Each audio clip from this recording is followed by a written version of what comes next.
Satuan Lalu Lintas Polrestabes Makassar menggelar Operasi Patuh Pallawa 2025. Sosialisasi dan pemberian teguran ke pengendara yang melanggar masih dilakukan di hari kedua.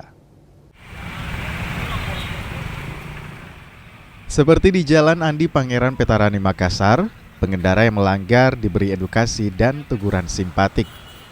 Polisi bilang masih mengimbau untuk mematuhi aturan lalu lintas dan meningkatkan kesadaran untuk mencegah pelanggaran dan menekan angka kecelakaan lalu lintas.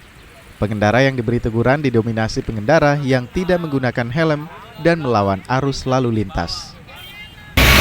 Dengan tujuan operasi patuh ini adalah untuk menurunkan angka laka lantas, menurunkan pelanggaran lalu lintas, kemudian meningkatkan kepatuhan masyarakat untuk tertib berlalu lintas. Adapun sasaran daripada operasi patuh ini yaitu menggunakan handphone pada saat berkendara, kemudian mengendarai anak di bawah umur, kemudian melawan arus, mengemudi kendaraan di batas kecepatan maksimal, tidak menggunakan safety belt. Itu adalah sasaran-sasaran dalam operasi patuh ini.